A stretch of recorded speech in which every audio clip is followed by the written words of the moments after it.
So friends, in the last class you might have thorough understanding about the topic and different kinds of internal structure of the heart. So in this class we will sum up the entire topic once again.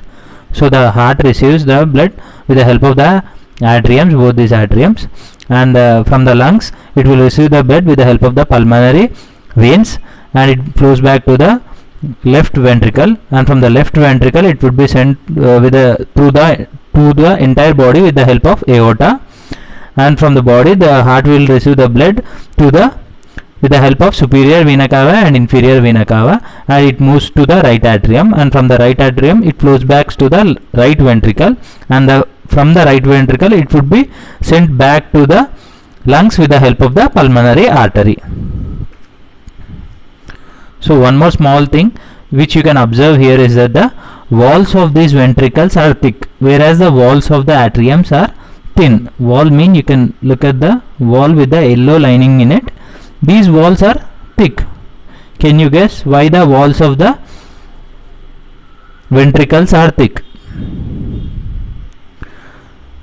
Wait a second, I will show you a small video. By looking at it, I guess you can be able to answer this question.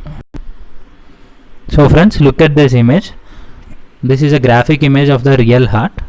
So observe the image. You can find that this is the ventricle part, this is the atrium part. So what is happening with the ventricle part? It is been expanding and been reducing in size. When the heart is been expanding, it is receiving the blood from the atrium, and both the valves will be closed in the atriums. The tricuspid valve and the bicuspid valve will be closed, and there would be a maximum amount of blood in the ventricle. At the same time the heart contracts itself and push the blood outside the heart. So by looking at this image you can understand that the ventricle part is been contracting and expanding. So because of it the walls of the ventricles are thick. So friends, coming back to the image, you might have got the answer to my question, why the walls of the ventricles are thick. Because of the expansion and contraction, and because of that movement the heart is able to pump the blood.